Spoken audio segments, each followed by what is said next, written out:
tardes, muchas gracias por venir, muchas gracias a Ignacio y a Edu. Nada, dos palabras de decir lo contentísimo que estoy de estar acá. Pero preséntate primero.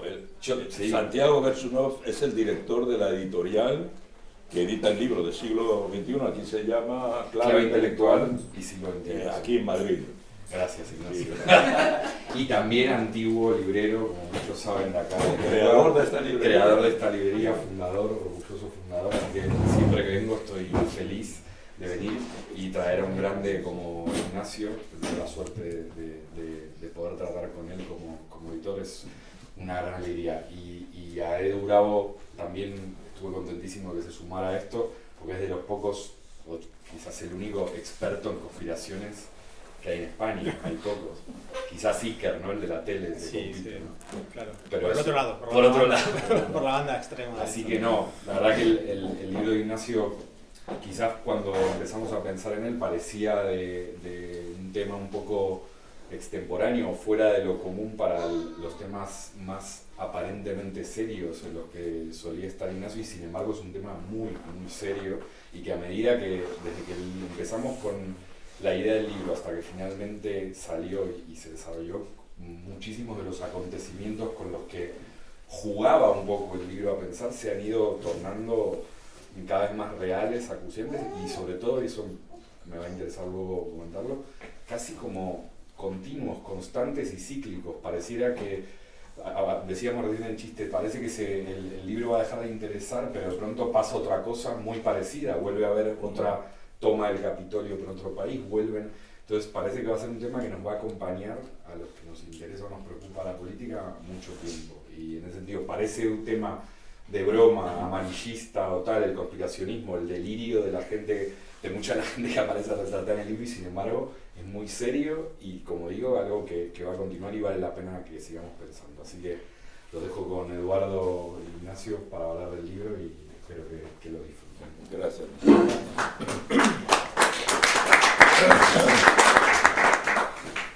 Bueno, pues gracias a Muga primero por acogernos aquí, gracias a Santiago por invitarme, gracias a Ignacio por dejarme presentar el libro con él, porque yo el libro la verdad es que lo he disfrutado mucho. Yo no soy experto en conspiraciones, como me viste Santiago, pero la verdad es que sí que las disfruto mucho y me gustan. Y me gustan porque creo que las conspiraciones, a mí me gustan mucho las narraciones y las historias. Y en el fondo las conspiraciones no son más que historias, unas mejor contadas, otras menos, que además creo que enraizan mucho en cosas que nos preocupan, ¿no? Y que además se van repitiendo, ¿no? Con el paso del tiempo. Muchas cosas que vemos aquí, por ejemplo, todo el Pizzagate y tal, pues no deja de ser repeticiones de leyendas antiguas, como pueden ser de, yo qué sé, pues la Condesa Sangrienta, por ejemplo. O sea, personas que raptan niños para chuparles, digamos, la savia que les va a permitir rejuvenecer, ¿no? O sea, son como leyendas muy atávicas que se van actualizando y que se utilizan, en este caso, con fines políticos, ¿no? Luego también es muy interesante porque cuenta mucho de cómo manejamos los mensajes y cómo nos afectan personalmente. Por ejemplo, la conspiración, en muchos casos, son cosas muy delirantes, pero que nos sirven un poco como de bálsamo. Es decir, entre el caos y personas malignas que dominan el mundo y que nos pueden hacer mal, preferimos a las personas malignas. Quizá porque el caos es una cosa que es inasible, o sea, no podemos jugar con ello, y sin embargo siempre mantenemos un poco la esperanza de que a los malos se les puede vencer, ¿no? Por otra parte, luego también son historias que ya hablaremos, que en ocasiones son muy complejas y muy interesantes, y en otras son excesivamente simples y básicas. O sea, muy, en este caso, muy el estilo Hollywood del peor Hollywood. O sea, no es precisamente cine de autor, sino que es cine de superhéroes.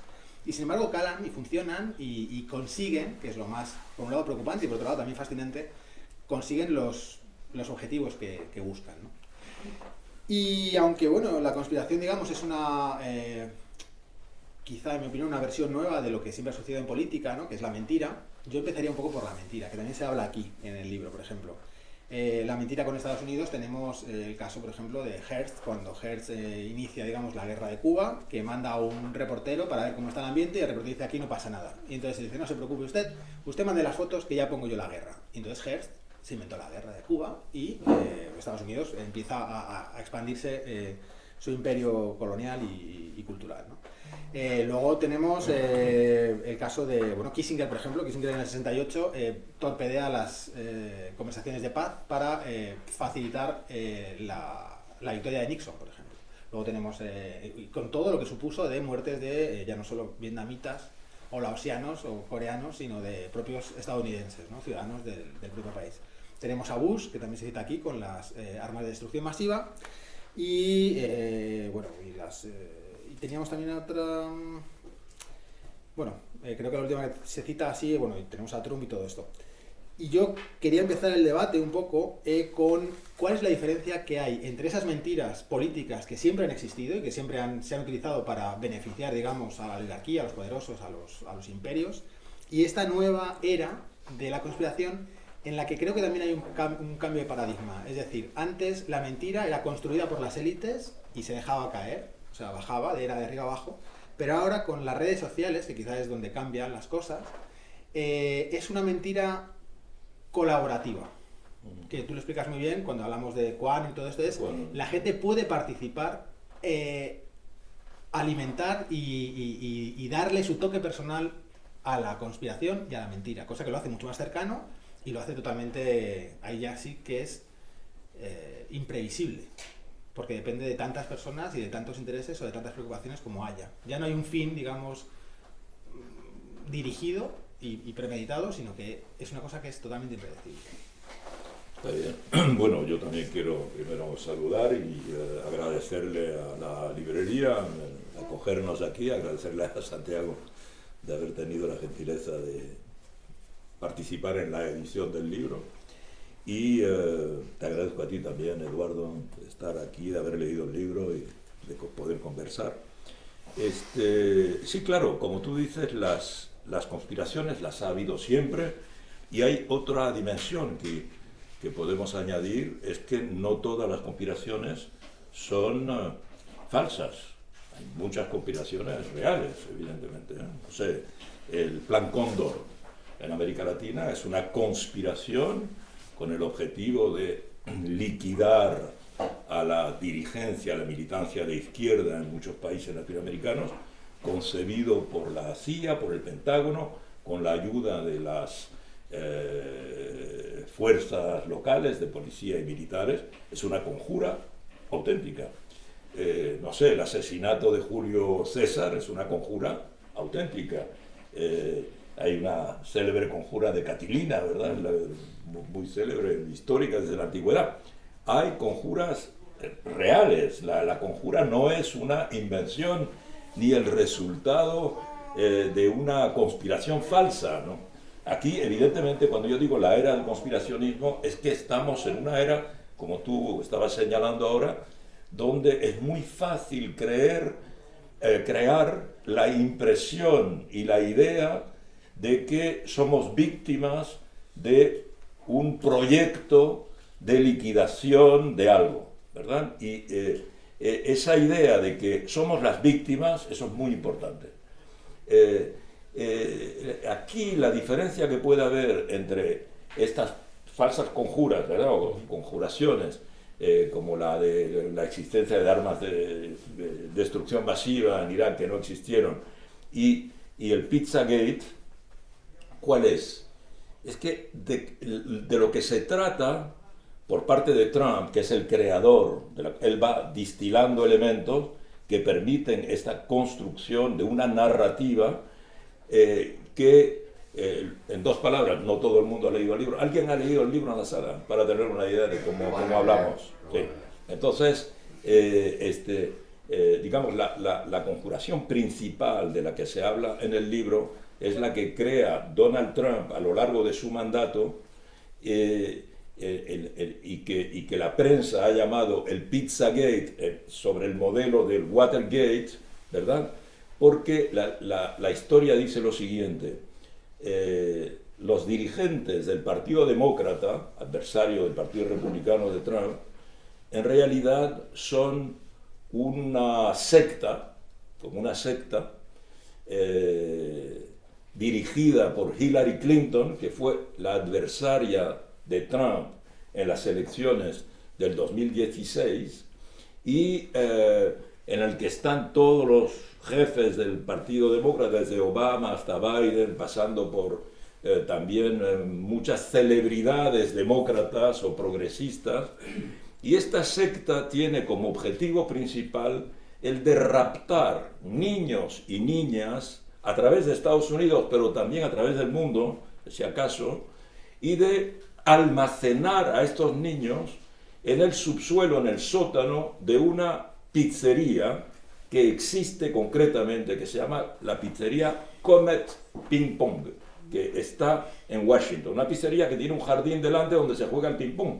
Vienen las familias a jugar al ping pong, tienen familias con niños. Aquí se explica por qué se eligió esa pizzería, por qué la narración, el relato conspiracionista elige. Y estos niños que están en los sótanos, de estos niños que desaparecen y que están en los sótanos de esta pizzería, los líderes del Partido Demócrata van allí, los agreden sexualmente, eventualmente los consumen antropofágicamente, los sacrifican al diablo y les arrancan o obtienen una materia, una hormona que se llama el adrenocromo, que, como tú citabas, es como un elixir de juventud permanente para los viejos cacóchivos como Biden, ¿verdad?, que se mantienen en vida gracias a eso. Esto es lo que dice el Pizzagate, ¿verdad? Y esta historia la creen millones, una historia totalmente, evidentemente, sin ninguna base de realidad, pero esta historia la creen millones de americanos, decenas de millones, hasta el punto de que esta historia elaborada, transformada luego en una especie de iglesia partido que es QAnon, crea la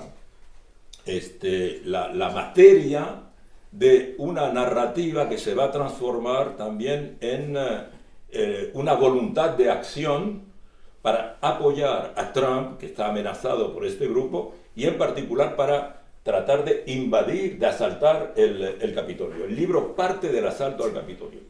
¿Por qué se asaltó el Capitolio? Es la primera vez que se asalta el Capitolio en la historia, ¿verdad? Y es una tentativa de golpe de Estado. Es la primera vez que hay una tentativa de golpe de Estado en Estados Unidos. Y esta tentativa de golpe de Estado no la hace la Fuerza Armada, o no la hace la Guardia Nacional, o no la hace hombres en armas, sino la hacen civiles. Civiles de extrema derecha, trumpistas, pero civiles cuya arma principal es este relato. Eso es lo que ellos tienen en la cabeza. El libro parte de ahí para preguntarse cómo esas ideas han llegado al cerebro, a las mentes de estas personas, y cómo eso les ha motivado a ir a asaltar una institución como el Capitolio, a jugarse la vida. Hay 8 muertos, 200 heridos, etc.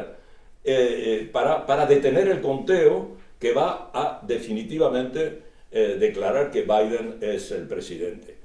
Entonces, se trata, por consiguiente, de un golpe de Estado. Entonces, la respuesta a la pregunta es sencilla.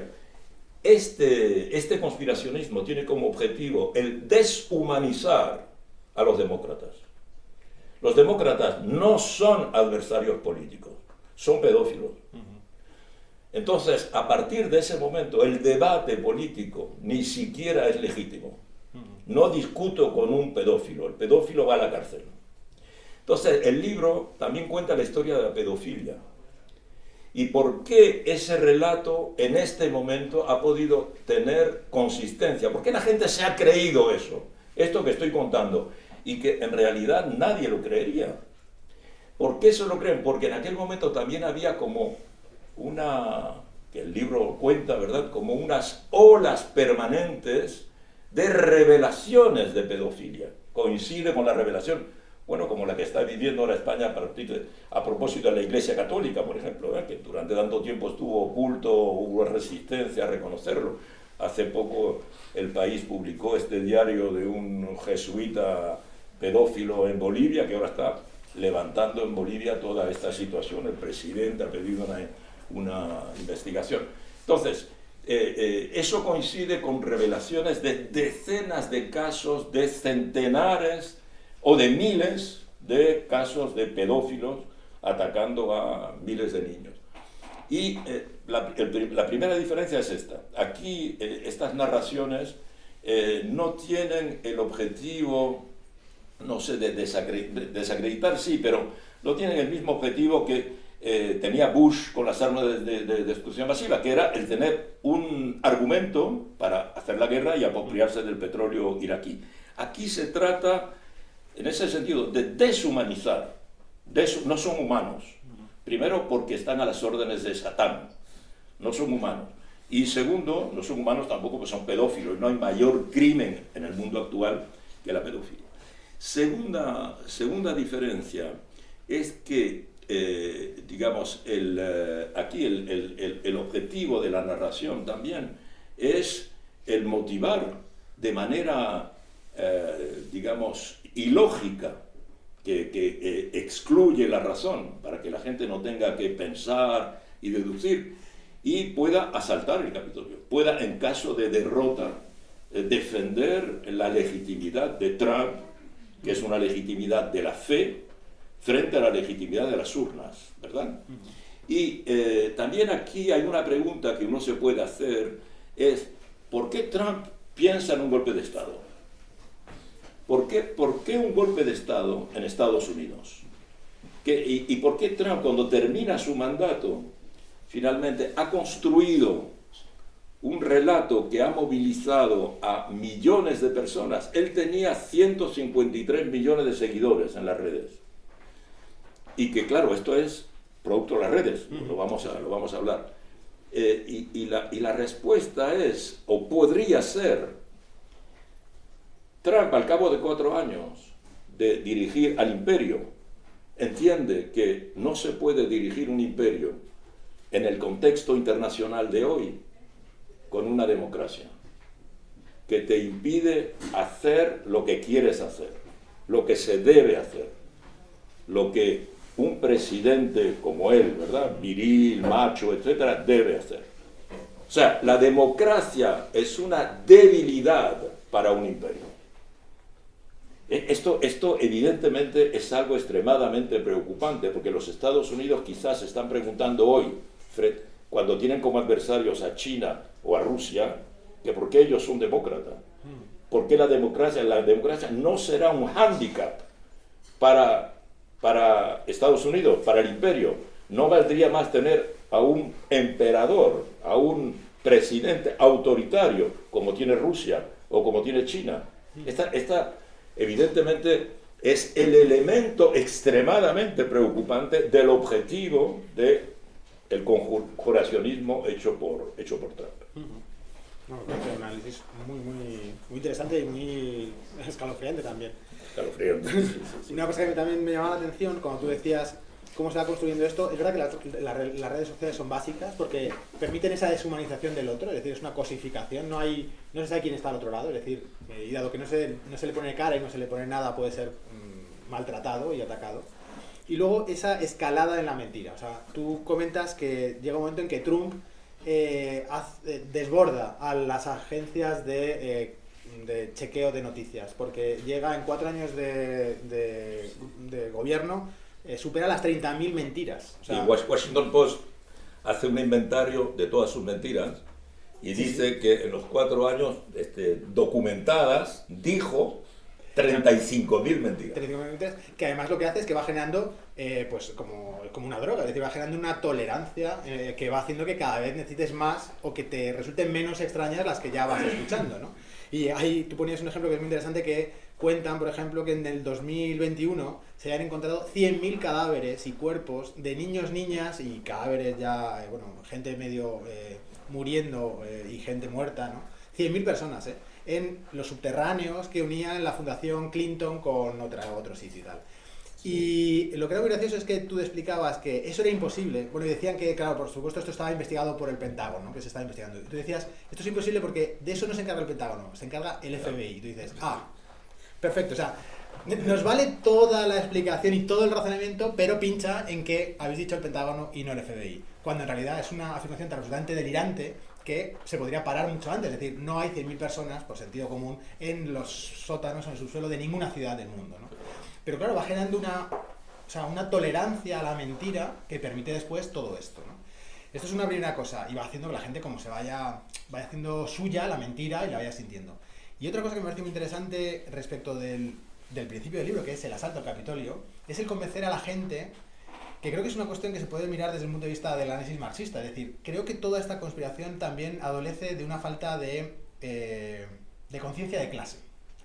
Es decir, el pueblo norteamericano, yo no sé si por una cuestión aspiracional, piensa que va a poder en un momento dado ser como Trump.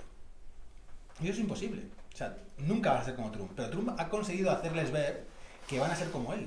Entonces Trump no va al Capitolio, pero ellos sí, pensando que llegarán a ser Trump.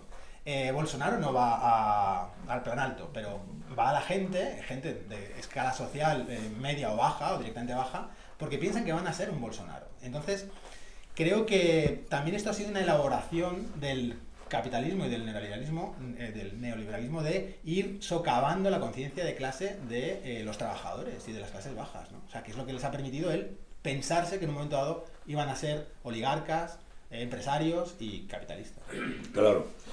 Uno de los aspectos del análisis, ¿verdad? Como dice Eduardo, el libro parte, repito, del asalto al Capitolio, ¿verdad? Repito, es un acontecimiento muy excepcional.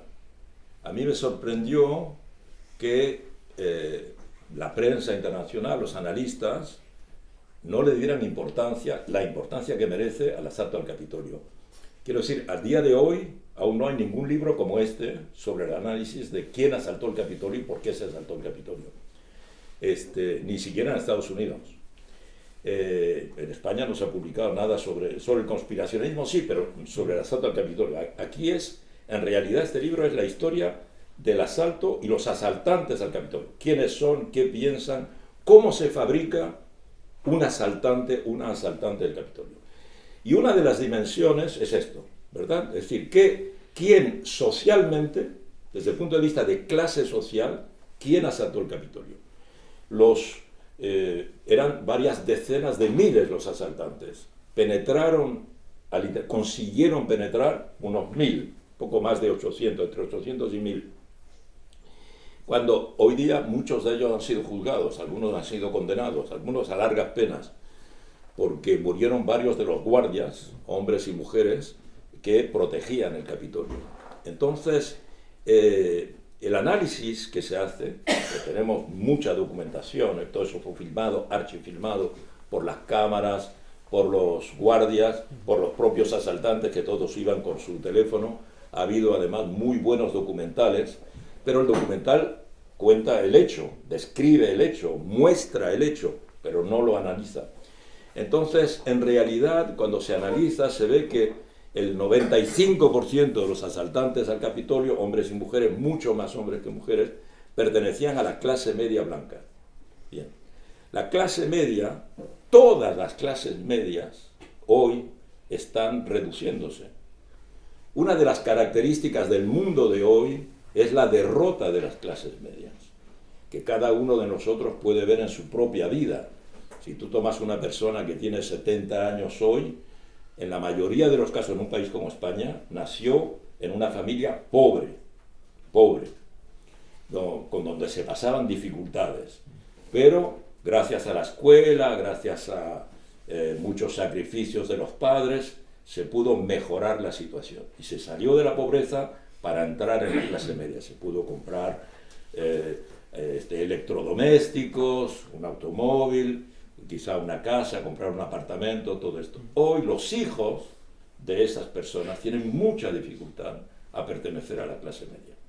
Y esto no es específico de este país o de aquel país, es específico del mundo entero porque es el resultado de 40 años de neoliberalismo. El neoliberalismo ha destruido a las clases medias. El neoliberalismo empieza en 1980 y se termina con la crisis de 2008, que se prolonga hasta ahora con la nueva crisis, pero no hay ya globalización en el mundo, además de hoy, que está dividido, evidentemente con la guerra de Ucrania. Dividido como lo estaba en la Guerra Fría, de otra manera, pero dividido. Con una potencia que no existía en la Guerra Fría, que es la potencia china. Entonces, este desgaste de las clases medias, que es universal, también se produce en Estados Unidos. Y la clase media que existía en Estados Unidos, por definición, es la clase media blanca. blanca. La clase media blanca ha ido perdiendo cantidad de privilegios. Yo doy algunas estadísticas para que la gente tenga una idea. En 1970, por ejemplo, antes de que empezara el neoliberalismo, el 10% de los más ricos poseía el 20% de la riqueza del país. Y el 10% de los más pobres poseía más o menos 10% de la riqueza del país. Hoy día, el 1% de los más ricos posee el 20% de la riqueza del país. Y el 10% de los más pobres posee el 5% de la riqueza del país. O sea, hemos visto una polarización. Cada vez un grupo más pequeñito posee más y un grupo más amplio posee menos. Ahí por ese tobogán está descendiendo la clase media. Y la clase media blanca se ve mucho más impactada porque la clase media blanca es blanca. Entonces, al empobrecerse, tiene que ir a vivir a barrios donde viven afrodescendientes, donde viven latinos, y para ellos es una doble pena, porque se empobrecen, pero además viven con lo que detestan. Y saben que sus hijos van a ir a escuelas con afrodescendientes que hace apenas 40 años o 50 años las escuelas estaban segregadas en muchos estados, ¿verdad? Entonces, esta clase media blanca, lo que se analiza en el libro, es cómo hace su propia, qué introspección, qué análisis hace de su situación, cosa que tú estás diciendo ahora. Y en realidad, ¿qué le propone Trump a esta clase media? ¿Por qué esta clase media es la más trumpista que hay? Era la que estaba ya en el Tea Party y que se ha convertido al trumpismo y que ahora está en QAnon. Entonces, ¿qué le propone Trump? Trump evidentemente no hace una lectura social de la situación de estas personas. Hace una lectura identitaria a estas personas. No les dice esto que acabamos de decir. Ustedes, como clase media, como toda clase media, con el neoliberalismo ha aplastado, ha estirado la cosa y ahora lo que tienen sus hijos es un destino delivery. Pueden ir a repartir pizza, seguro que hay empleo para ellos, o pueden ser choferes de Uber, ¿verdad? Pero lo de ir a la universidad, de tener un buen empleo, de entrar en el banco que está en crisis, la inteligencia artificial va a destruir lo poco que queda. Bueno, no lo hace. Lo que dice Trump, el discurso de Trump es el siguiente, que digo, repito, es un discurso identitario. Lo que dice Trump es lo siguiente: a ustedes les va mal porque los demócratas les han dado derechos y privilegios y recursos a los afrodescendientes. Y le han dado derechos y recursos y privilegios a los inmigrantes, a los latinos, a los asiáticos. Entonces, mientras ellos están subiendo, ustedes están bajando. Entonces, la única manera de que protejan aún lo que les queda es que vengan conmigo, porque yo les voy a defender. Entonces, el trumpismo de la clase media blanca es un trumpismo fanático, porque es un trumpismo que sin Trump pierden su identidad. No identidad de clase, su identidad de blanco, que evidentemente es la lectura que les han impuesto. Por eso están dispuestos a matar. El libro cuenta cómo muchos de estos asesinatos colectivos es en la intención de reducir el número de los afrodescendientes o de los latinos. Porque lo que más les impresiona a ellos como tesis conspiracionista es la de la gran sustitución. La gran sustitución. El relato de la gran sustitución es un relato que se inventa en Francia, está la historia aquí en el libro, que es la idea de que en nuestras sociedades, el relato se inventa en Francia, lo inventa un autor de extrema derecha, retomando una tesis del final del siglo XIX que se aplicaba a los judíos entonces, pero aquí se aplica a la inmigración, a los inmigrantes en Europa. Y la tesis es que en realidad la inmigración es como una invasión silenciosa, como una inundación que va recubriendo la sociedad y que dentro de poco ya no seremos dueños de nuestros países porque ellos van a imponer sus costumbres, su comida, sus tradiciones, su cultura, y lo nuestro será una reserva india. Y por consiguiente, poco a poco nos van a sustituir. Entonces, los blancos de Estados Unidos ven eso con un pánico total. Y Trump es el que le garantiza que él va a poner muralla para que no pase. De ahí la mitología de la muralla, evidentemente, la mitología de detener a los que nos quieren sustituir. Sí, esta es la diferencia entre un análisis de clase que Trump no propone y un análisis identitario que es fundamental para ello. Sí, la cuestión de la identidad. Antes hablabas, las armas están dispuestas a matar. Es verdad que... Gracias. Edu, ¿tú quieres? Creo que tengo ahí todo un poco. Gracias. Bueno, es verdad que hay una serie de fenómenos que son compartidos, que, el neoliberalismo global, la globalización, las redes sociales, pero yo no sé si hay una serie de elementos que hacen que esto haya cuajado especialmente bien en Estados Unidos, por ejemplo. El uso de las armas, la libre comercialización de armas y de uso, como reconocido en la propia Constitución.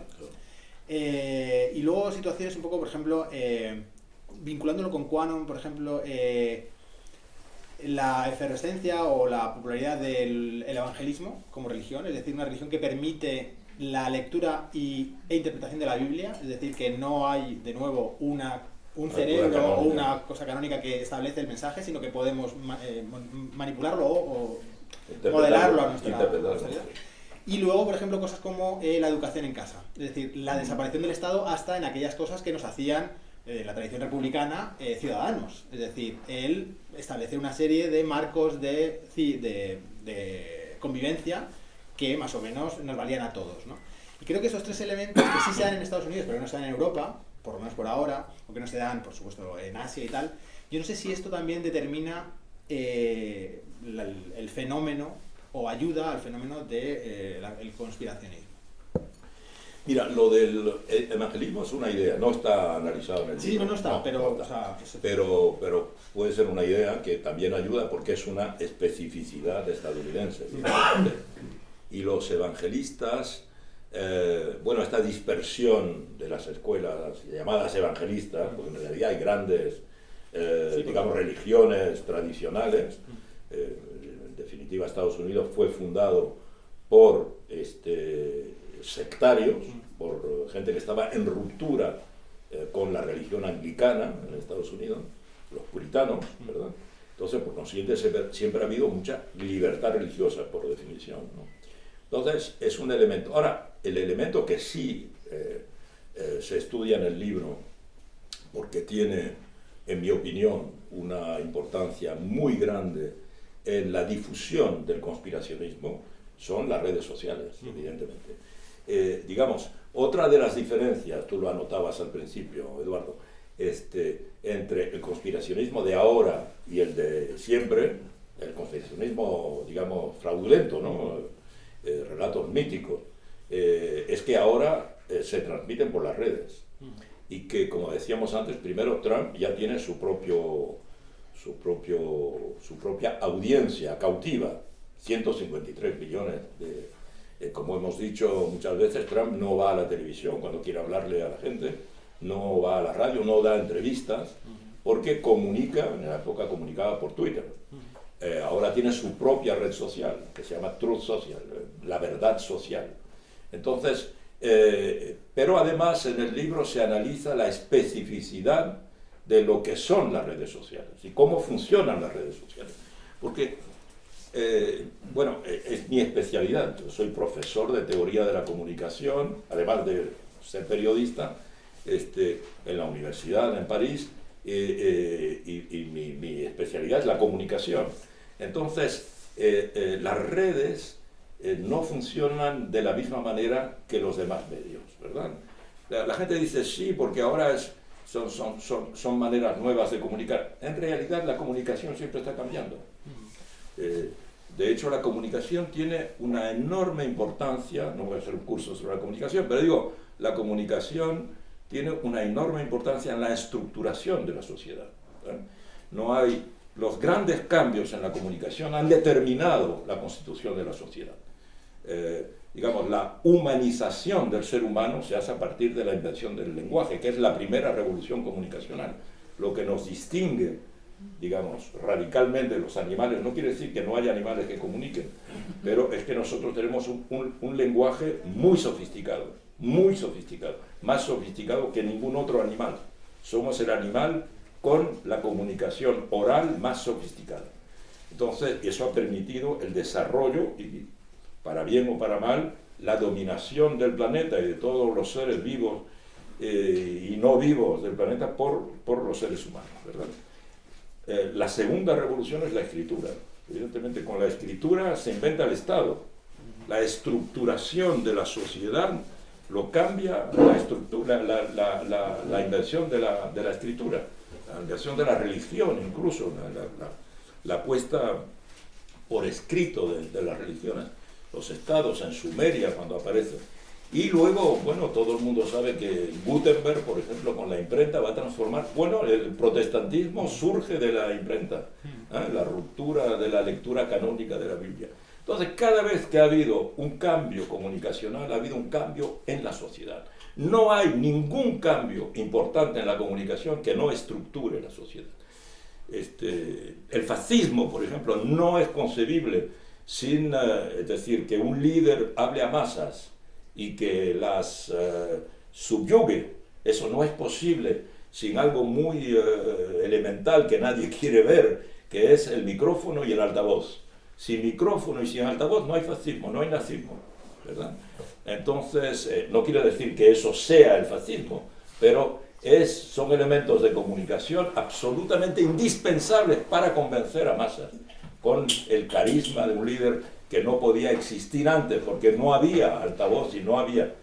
Y la radio, evidentemente, la televisión, el cine, la fotografía, todo esto cambia. Hoy, el medio dominante son las redes. E igual que estudiamos la radio, la prensa escrita, la televisión, el cine, en su lenguaje, en su funcionamiento, en su estructura, en su retórica, hay que estudiar las redes. Y las redes funcionan de una manera totalmente, dos cosas nada más. Funcionan de una manera muy específica en dos cosas. Primero, en las redes, las redes, digamos, no están hechas para ser consumidas. Quien utiliza redes, que me imagino aquí todo el mundo utiliza redes, lo que hace la gente con las redes es transmitir. La pasión de las redes es transmitir. Yo trato de explicarlo en el libro. Lo que uno hace cuando recibes algo que te parece bueno, ya sea de cualquier naturaleza, es transmitirlo. Bueno, entonces esa pulsión de transmitir es algo nuevo. Porque cuando tú lees un periódico, no estás transmitiendo, puedes en tu tertulia decir, leí un artículo interesante. Aquí lo mandas a miles, decenas de miles, millones de personas. Evidentemente. Por otra parte, esta transmisión. Segundo, la comunicación se hace de persona a persona, de amigo a amigo, de amigo a amigo. Es decir, que hay un contrato de confianza, Yo recibo lo que tú me mandas, que eres mi amigo, no de un enemigo, es un amigo. Entonces, eso tiene también una dimensión de intimidación afectiva muy fuerte, una intimidación afectiva. Y de garantía también. Y de garantía. Es validado por una... Otra cosa, cuanto menos contenido tiene el mensaje, más rápido circula. O sea, que lo que circula rápido en las redes es lo que no tiene contenido. Así que la gente que dice, sí, porque manda contenido, no. Si tiene mucho contenido, no circula, es demasiado pesado. Y nadie pasa media hora leyéndose una cosa en el móvil. Entonces, ¿cuál es el mensaje que mejor circula en las redes? Los memes, que son una imagen o una frase, una cosa así que es instantáneo. Podríamos hacer una ecuación: contenido cero, velocidad infinita, velocidad de la luz. A medida que tú vas añadiendo contenido, vas reduciendo el impacto. Bueno. Y por último, última consideración. En las redes la gente no reacciona, yo lo explico también en el libro, la gente no reacciona racionalmente. Por ejemplo, si yo recibo una información que sé que es falsa, pero que tiene algo especial, es simpática, es cómica, está bien dicha, tiene gracia, lo repito, aunque sé que es falsa. Entonces, sobre todo si tengo un comportamiento militante. si voy a defender una causa, la voy a defender como, lo explico en el libro citando a autores, como cuando estoy en el estadio, cuando estoy en la cancha, en el fútbol, apoyo a mi equipo, ocurra lo que ocurra, ¿verdad? ¿Sí? No me voy a poner en la cancha a sofisticar sobre si realmente fue aquello o no. No, estoy con los míos, hago grupo. Entonces, ese sentimiento a la vez de confianza y de pertenecer a un grupo te da una fuerza tremenda que hace que no estás allí para defender la verdad. Estás allí para defender tu causa. Y esto hace estragos tremendos, evidentemente. De ahí la posverdad, de ahí la fake news, de ahí la verdad alternativa. Todo lo que Trump ha impuesto, gracias a esta retórica que evidentemente nosotros lo explicamos porque lo analizamos. Trump miente naturalmente, podríamos decir, ¿verdad? Hace fake news, como tú decías, 35.000, ¿sí? Es un creador de efectos, un gran creador, Picasso de la fake news, ¿verdad? Y todo el mundo lo sigue porque es el líder. Y lo que yo digo también es que no hay que interpretar a Trump como un líder político. Trump es un profeta para los que lo siguen. Es el jefe de una iglesia. Porque para la mayoría de estas personas, son personas que prefieren creer que saber. Prefieren creer. Y el mundo se ha vuelto tan complicado que mucha gente hoy prefiere creer y no saber. De ahí los terraplanistas. Porque además estamos en un momento en el que yo también hago en el libro la historia de la verdad, ¿verdad? Con esta historia de la verdad cielo y la verdad relámpago, ¿no?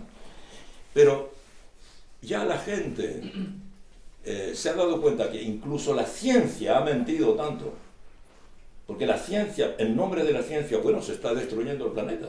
Estamos destruyendo el planeta en nombre de la ciencia, de la explotación racional, del progreso. Todo eso ha conducido a la destrucción del planeta. Que la utilización del átomo para energía limpia ha producido Fukushima y decenas de accidentes nucleares. Entonces, incluso la ciencia hoy está puesta en duda, porque una de las cosas también que caracterizan nuestra contemporaneidad es la desconfianza, lo que yo llamo la desconfianza epistémica.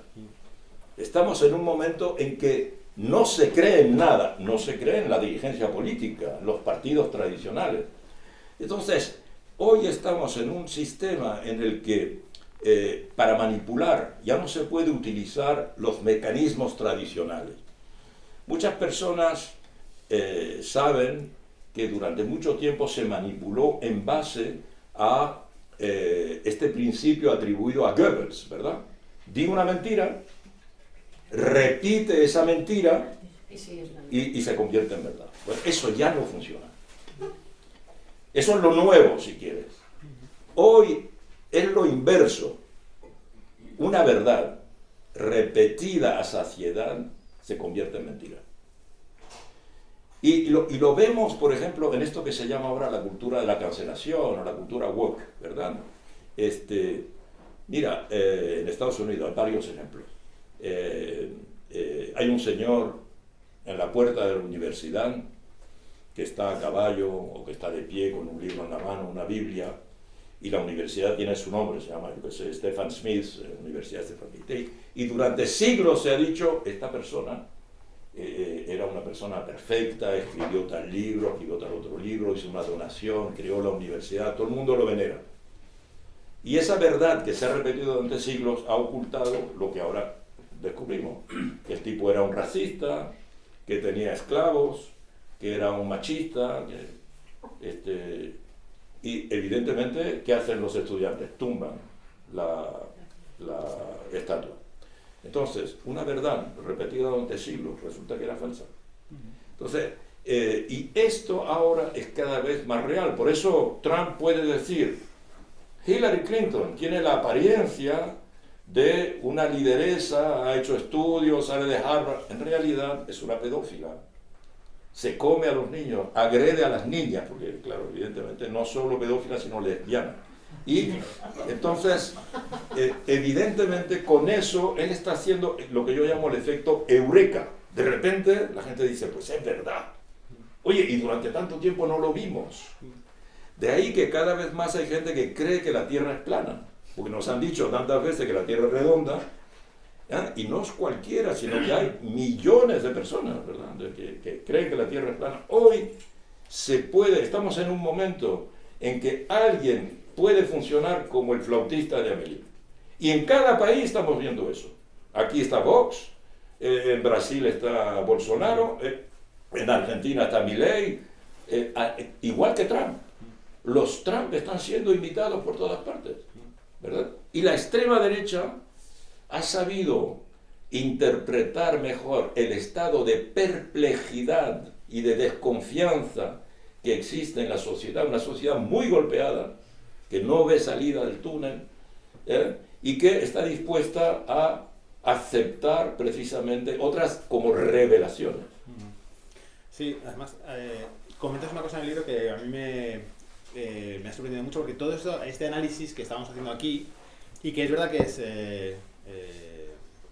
inédito, es decir, no hay este tipo de análisis sobre la conspiración o el conspiracionismo, no quiere decir que porque sea inédito nosotros lo estemos haciendo ahora, ellos, por poner esa dicotomía entre ellos y nosotros, no sepan, no hayan hecho ese análisis antes y no lo sepan. Es decir, y aquí traigo a colación lo que tú hablas de la guerra cognitiva. La guerra cognitiva. Es decir, las grandes potencias, especialmente los servicios de seguridad y los ministerios de defensa o las divisiones de defensa de los países, sí que han intentado durante mucho tiempo, y ahí está una cosa que formaba parte de la conspiración, pero que luego se descubrió que era cierto, que era el proyecto Paperclip y después el MKUltra, es decir, en un momento dado, además se han cumplido como 50 años de eso, y Estados Unidos se plantea que una fórmula de controlar pues a los espías y a los soldados de otros países es darles LSD, ¿no? O sea, porque pensábamos que el LSD podía controlar, habían tomado poco LSD, pero podía controlar las mentes de los soldados, ¿no? Y hacer cambiarles la voluntad, ¿no? No funciona. Evidentemente no funciona, pero ellos no cejan en el intento. Y se han dado cuenta de que esa guerra cognitiva, o sea, el conseguir torcer la voluntad de pueblos completos, se puede conseguir a través de las redes sociales, de las mentiras y de cosas tan aparentemente absurdas como que un 70% de los contenidos falsos, que se sabe que son falsos, circulan por la red porque el que los recibe no le parece que sea ni moral, ni antiético, ni absurdo el darles circulación, ¿no? Entonces, no son cosas azarosas, me refiero, son cosas que están estudiadas. O sea, que en nuestra ingenuidad, en nuestro uso lúdico de las redes sociales, no nos damos cuenta de que, bueno, de que esas redes que aparezcan o que estén en un móvil, y eso quizás sí es parte de la conspiración, no ha sido una cosa fruto del azar o fruto de la buena voluntad de los señores de las telecomunicaciones. O sea, hay una intencionalidad detrás de la que no hemos sido conscientes hasta ahora, ¿no? Claro. Sí. O sea, lo de la guerra cognitiva me parece que es muy interesante, esa idea de Claro.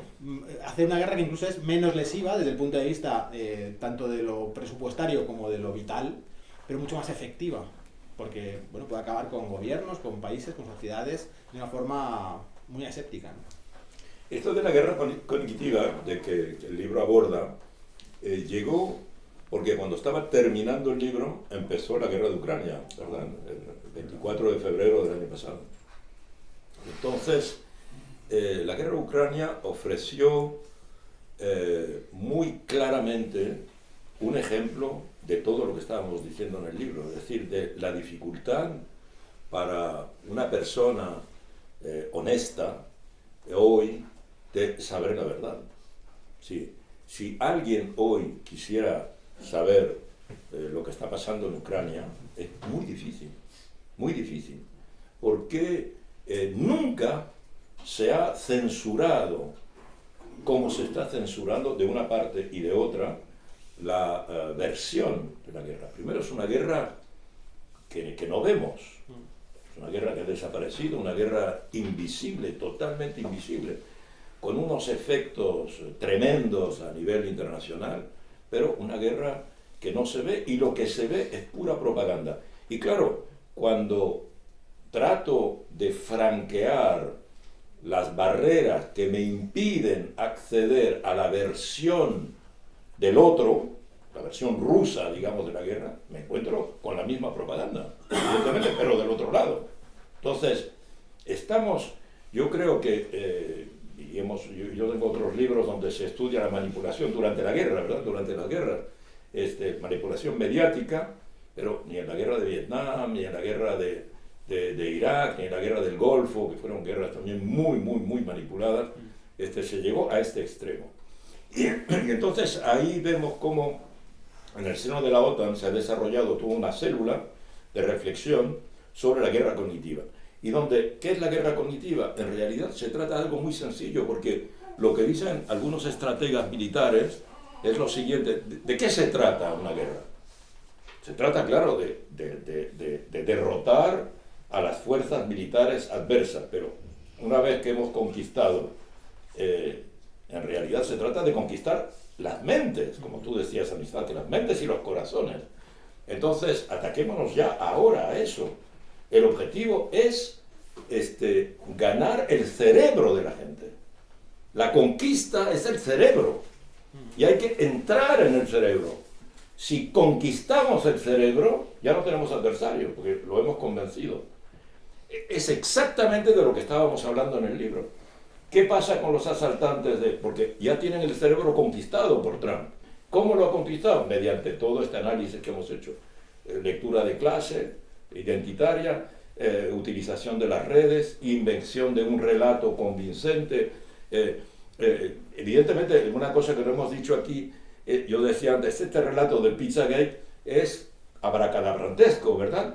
Pero la gente solo cree las cosas increíbles. Nadie cree en el sentido de creer con fe, ¿verdad? ¿Qué es la fe? Decía el catecismo. Creer lo que no vemos. Incluso podríamos decir creer lo que no entendemos. Por ejemplo, que no quiero evidentemente ofender a nadie, pero nadie puede creer racionalmente el misterio de la Santísima Trinidad. Es imposible, por eso es un misterio. Pero hay miles de millones de personas que son católicos y cristianos y creen en la Santísima Trinidad, y no se puede demostrar, ¿verdad? Entonces, en realidad solo se cree lo que es increíble. Lo que es creíble, va de soi, se dice en francés, es normal. Entonces, lo que ha conseguido Trump con esta historia de Pizzagate, cuanto más compleja e increíble es, más la gente se la cree. Pero sí, precisamente por eso, ¿verdad? Como si la incredibilidad de algo fuera su fuerza. La incredibilidad de un relato es la fuerza del relato mítico. Porque todo relato mítico tiene que ser literalmente increíble. Tipo, subió al cielo, se le apareció a alguien, surgió algo que no puede ser racional, que no está en lo que uno se encuentra en la vida cotidiana, ¿verdad? Entonces, eso es la guerra cognitiva. Es tratar de entrar en el cerebro. ¿De qué manera? Bueno, Trump lo ha conseguido. Consiguió la llave para entrar mediante este contexto general, contexto sociológico y también contexto narrativo relativo, que tiene que ver con el relato. Yo tengo más temas. Yo creo que también no estaría mal que, aprovechando que está aquí Ignacio, la gente que está, o sea, los asistentes, vosotros, podáis preguntarme cosas y que abramos el debate. Sí, ¿a ti te parece bien? Sí. Entonces, si queréis preguntar, yo creo que es el momento y que nos enriquecería muchísimo la conversación. Y si no, pues seguimos charlando. Eso como penséis. Podemos hacer esto una red social o podemos hacer... Voluntario. Quiero transmitir, como el deseo de transmitir. No, a mí me interesó porque me interesa... Pero Santiago ha leído el libro como claro. Pero sin haberlo leído, en función de lo que hemos dicho, se puede hacer preguntas. Pero de hecho lo que te voy a preguntar no está en el libro. Viene a raíz de algo que comentaste que me da especial curiosidad. Decías algo que a mí me parece muy interesante, que es las revoluciones en la comunicación determinan los sistemas políticos. Es algo bastante... Digamos, se puede hacer una correlación, como ha sido tienen consecuencia en la estructuración de la sociedad. Sí. Y has empezado con el lenguaje, has pasado a la escritura, has pasado a la imprenta, has hablado de la radio, Y mi pregunta es, entonces, ¿qué nueva configuración política, más allá del caos que describe tu propio libro y tu relato, crees que una vez que, digamos, esta época marcada por la comunicación a través de las redes sociales cristalice o se estabilice de alguna manera? Porque todas las otras tecnologías, una cosa yo creo que es interesante saber es que todas las otras tecnologías generaron revoluciones destructivas en el momento en que aparecieron antes de alguna manera estabilizarse. Estoy siendo un poco optimista, ¿no? Como mirada histórica. Entonces, si pensáramos cuál va a ser el cambio político que van a traer las redes sociales más allá de esta visión tan de penumbras que dos cosas. Primero, la comunicación modifica la estructura de la sociedad, pero a veces no en un sentido narrativo político. Te explico, por ejemplo. Pensando en McLuhan, ¿qué dice McLuhan? McLuhan dice algo que no hay que olvidar, o que todo el mundo ha olvidado. McLuhan es: el medio es el mensaje. El medio es el mensaje. ¿Qué quiere decir que el medio es el mensaje? ¿Cuál es el mensaje de la radio? Es la radio. ¿Cuál es el mensaje de la televisión? Es la televisión.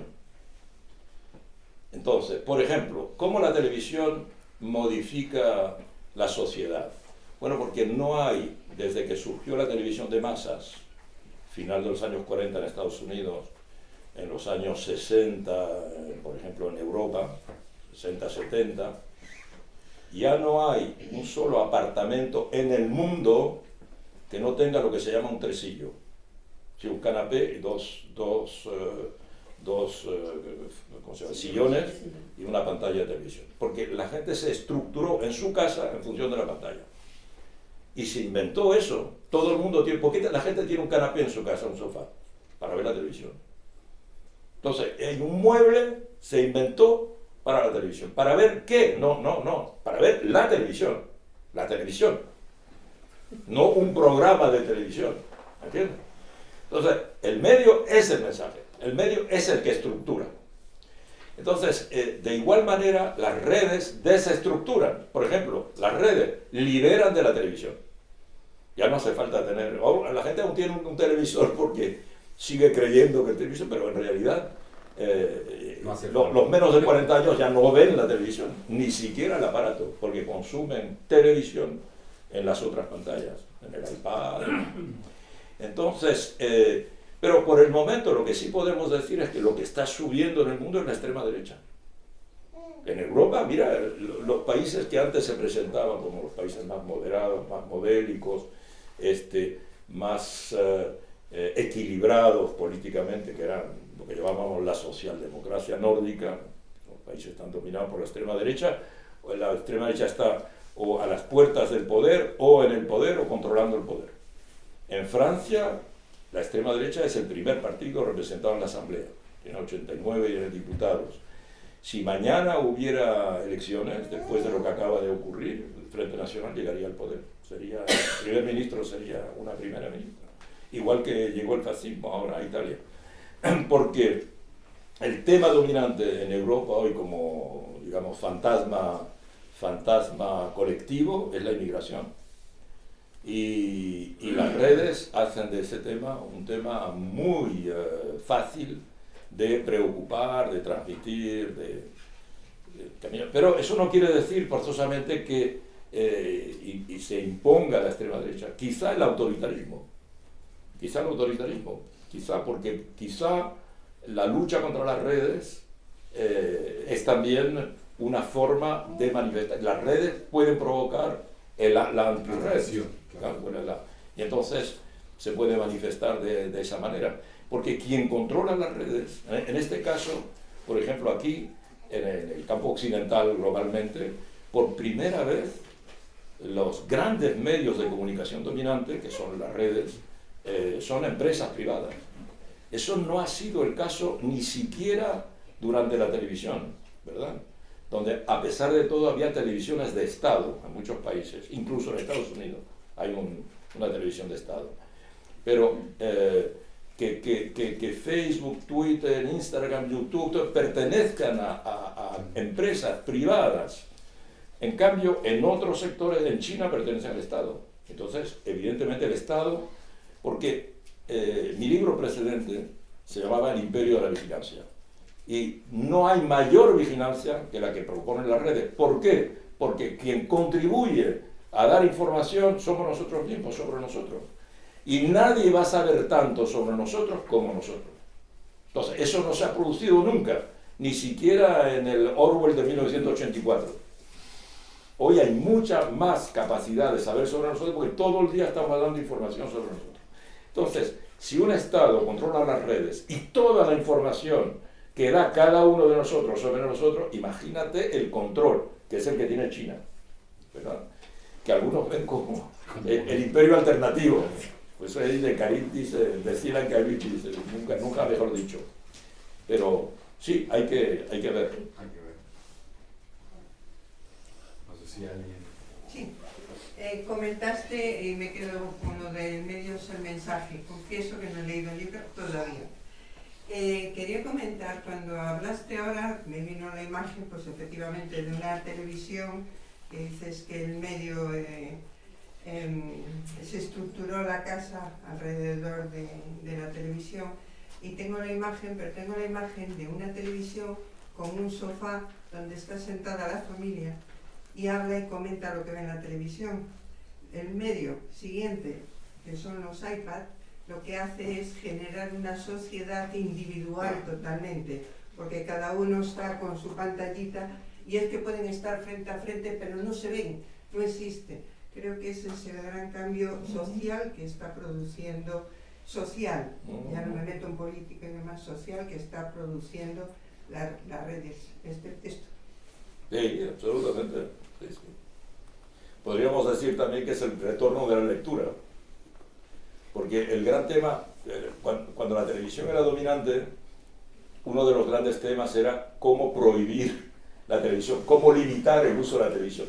Era la idea de la televisión vuelve tonto a la sociedad, a la familia, a los niños en particular. Cómo limitar el uso de la televisión, y en particular, bueno, había muchas familias modernas, entre comillas, que no le permitían a sus hijos ver la televisión, o le permitían ver la televisión una hora, como hace mucha gente ahora con las redes. Y se decía que era porque si no los niños no leían, estaban todo el día delante de la televisión y no leían. Pero ¿qué son las redes? Son más que leer y escribir. Entonces es como el retorno de la escritura. Era lo que reclamaban los padres que estaban contra la televisión, pero ahora también están contra las redes. Que la lectura es muy diferente. Lo que hay que saber es que no hay solución que no cree un problema. Sí. Sí, el único lugar donde no hay problemas es en los cementerios. Pero... Es un consuelo. Es un consuelo. Pero toda solución aporta un problema nuevo, evidentemente. No, yo tenía a mi amigo Paul Virilio que decía: cuando se inventó el tren, se inventó el accidente del tren. Y más lógico no podía ser. Sí. Bueno, pues perfecto. Sobre la mentira colaborativa y un poco todo lo que... me ha venido a la mente supongo que fue amigo tuyo, que es Andrés Vázquez de Sola. Sí, claro. Sí, Vázquez de Sola, claro. Es uno de dibujante los genial. Es uno de los ejemplos Sí. que Felipe González utilizó precisamente para la mentira colaborativa porque en cuanto viene de Francia, se pone a trabajar en lo suyo,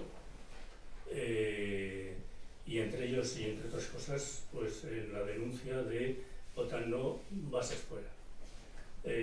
Rápidamente Felipe González le lleva directamente otra vez a París. No lo dejó trabajar ya en España. Quiero decir que cuando ahora estabas comentando algunas de estas cuestiones, yo digo, joder, yo he vivido esa situación porque lo conocí. Claro. Y ahora todavía, no sé, está ya muy mayor. Está mayor, pero me dicen que está sí, creo que está cerca de Sevilla o algo así. En Granada. Vázquez de Sola, lo digo para las personas que no lo recuerden, era un caricaturista, dibujante político brillantísimo, que tuvo que exiliarse durante el franquismo. Estuvo en París, yo lo conocí muy bien. Nosotros le pedimos, él hizo dibujos para Le Monde Diplomatique también, pero sobre todo él dibujaba para el Canal Enchaîné, que es toda una leyenda en Francia, muy activo y muy respetado allí, un hombre con mucho humor. Y efectivamente regresó cuando fue aquí el debate de la OTAN, que se dijo que nunca habría OTAN, y luego se firmó el acuerdo con la OTAN. Entonces, Vázquez de Sola había protestado, no recuerdo el detalle, pero usted dice. Pues yo tengo toda la documentación de buenísimo, él, buenísimo. tuvo que largarse rápido. Yo lo quiero muchísimo, Andrés, sí. Hace tiempo que no lo veo, pero... Y la segunda cuestión que has comentado sobre el tema de la guerra, de las guerras que lo único que tienen es, o que un elemento fundamental es el tema del cerebro. Has utilizado No digo que la conquista final acaba por ser yo de todas formas, comportamiento de la gente, ¿no? Quisiera saber qué elementos yo siempre he entendido, y ahora también con lo de Ucrania, que todas las guerras, sobre todo las guerras, las ha dirigido Estados Unidos. Y por Estados Unidos está la OTAN. Y de la OTAN están los grandes medios, sobre todo a nivel de la pasta.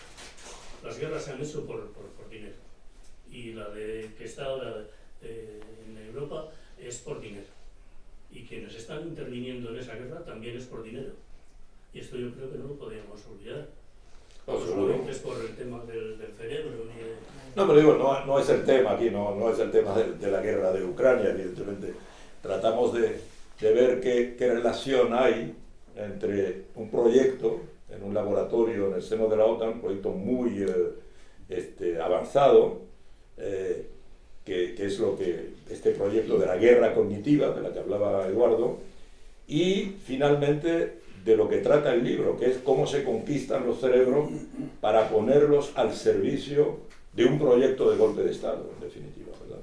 Ese era, no, sin entrar en el tema de la causa de la guerra de Ucrania, obviamente. Un momentito, al hilo de lo que comentabas, es verdad que, bueno, que la segunda mitad del siglo XX las guerras han sido iniciadas por Estados Unidos y además fuera de sus fronteras siempre, es decir, Siempre. quitando la Segunda Guerra Mundial, pero siempre fuera de sus fronteras para, digamos, por cuestiones geopolíticas. Sí. Pero por primera vez, y a raíz del inicio del libro, es decir, del asalto al Capitolio, estamos hablando de una sociedad muy polarizada, empobrecida en algunas capas, con muchas armas en manos de la población civil, que podría ser una segunda guerra civil dentro de Estados Unidos. Es uno de los temas, el libro se termina con un grupo de milicianos, que se llaman los Boogaloo Boys, y que precisamente tienen como proyecto el provocar la Segunda Guerra Civil. Claro.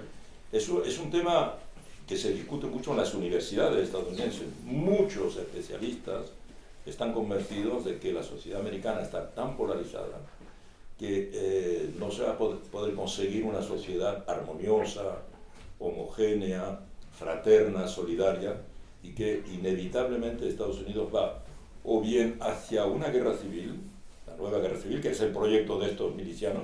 A propósito, la semana pasada se condenó a los líderes de otro grupo que se llama los Proud Boys, y que también tienen como objetivo el de provocar, defender a Trump, pero de manera violenta. También estaban en el Capitolio, también tenían la intención de asesinar a Biden y a Kamala Harris, con los grupos infiltrados, pero sobre todo es la idea de que la sociedad va a tener que incluso dividirse, va a haber estados blancos y estados negros, pero que la sociedad no va a poder coexistir.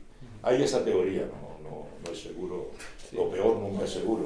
Ya, no, pero que a lo mejor, o sea, también es una extensión muy grande como para una guerra civil, digamos, muy extendida, pero escaramuzas o determinados núcleos, digamos. No se puede excluir, ningún país está protegido contra una guerra civil. Sí, está de acuerdo. Sí, bueno, pero que es una posibilidad que nunca se ha visto tan cercana como ahora, ¿no? Porque de hecho, otra de las cosas que comentas aquí es que Trump está generando ese caldo de cultivo que ya hizo en su momento de las elecciones van a ser fraudulentas en caso de que yo pierda. Entonces, claro, cuando eso suceda, aunque no sean transparentes, siempre va a haber una causa como para que estalle la... Sí, para que se encienda la y mecha. también esta idea, ¿verdad?, que hemos dicho, por ejemplo, efectivamente, dentro de un año hay elecciones. Trump indiscutiblemente va a ser el candidato en el seno del Partido Republicano. Va a ser muy difícil en el seno del Partido Republicano que surja un candidato o una candidata que sea capaz de imponerse a Trump en las primarias. Si Trump es candidato, de nuevo, bueno, va a tener enfrente a un Biden mucho mayor, más envejecido, pero sobre todo Trump, lo hemos dicho aquí, Trump no tiene electores, tiene fieles en el sentido fieles de una iglesia, tiene fanáticos.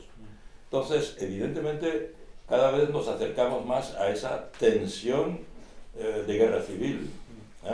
Y Trump no es hostil a esa idea de una guerra civil, no es hostil. Y en todo caso los suyos tampoco lo son. Sí, aquí quizá, no sé si me estoy excediendo, pero es un tema, cuando dices no es hostil y tal, La última.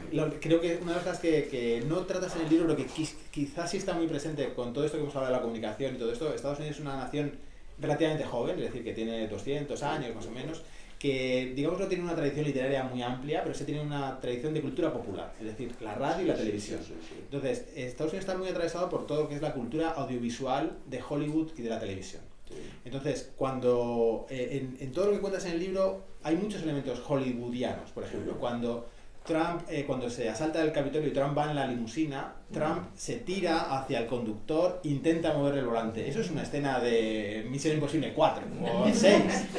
Pues 24 horas. Claro, 24 horas o Fast and Furious. O sea, es una cosa así que son conceptos y el propio salto al Capitolio, es decir, son imaginarios que han sido, digamos, moderados por Hollywood. Es decir, cuando tú te pegas en la calle, bueno, que se pegue. Cuando ves una escaramuza en la calle, no son peleas coreografiadas a lo Hollywood, es decir, son cosas, eso es un batiburrillo de golpes, tú golpeas y te haces más daño del que estás provocando, es decir, ese tipo de cosas sí que creo que están mucho en la mentalidad de Trump, es decir, Sí. yo no soy hostil o no soy reacio a una guerra civil porque lo que tengo en mente es una guerra civil coreografiada al estilo Hollywood, no lo que hablábamos de decir, una guerra, lo que es una guerra con toda la crueldad, ¿no?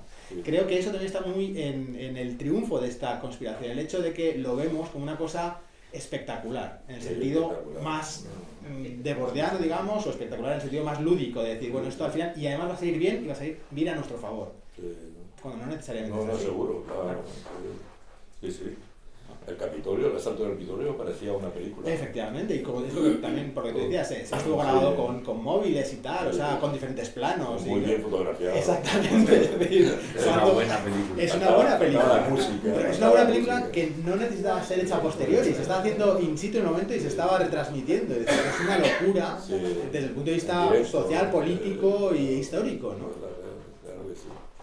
Pues yo Excelente. quería decir que he llegado pronto hoy y me ha dado tiempo a leer 40 páginas. Fantástico. Eh, Es que se lee rápido, ¿verdad? y me ha dado tiempo porque tiene una lectura deliciosa, tiene un Gracias. castellano riquísimo y muy bien construido, y es estos libros que voy a leer por lo menos 2 veces, ¿no? O sea, que es cosa que no es fácil en mí. Y luego me parecía también escrito que sospechando de usted ir a buscar el traductor, ¿no? Está escrito de español, bueno, con la ayuda de Sandra, que está aquí. Y no hay traductor, o sea que me felicito y le felicito Oye, gracias. por No, este muchas libro. gracias. Y luego un dato de Vázquez de Sola. En septiembre del 2021, en Río Gracia, Madrid, en la fiesta del TC, estuvo Vázquez de Sola tres días completos sentados ahí en un espacio muy grande, con una exposición generosa. Estaba muy mayor, pero estaba bien. En septiembre Ah, qué bien. del 2021. 21. Él siempre fue del PC. Siempre. Pude charlar con él 2 tardes. Ah, De las 3 que estuvo allí, está muy lúcido Qué y bueno. con una intensa ganas de comunicarse con la gente y de que la Qué gente bueno. le contara y él contarle. me alegro muchísimo. Él decía, pintar y decir lo que me ha dado la gana, lo he pagado hasta con la cárcel, decía Vázquez de Sola, en el diario de Jerez. Sí, claro. No me extraña. Tipo Me formidable. trataron muy mal, y sobre todo lo que más Claro. fue en la época de Felipe González. Es que porque había contraído ya una serie de trabajos, también aquí, aparte de lo que ya seguía en Francia, pero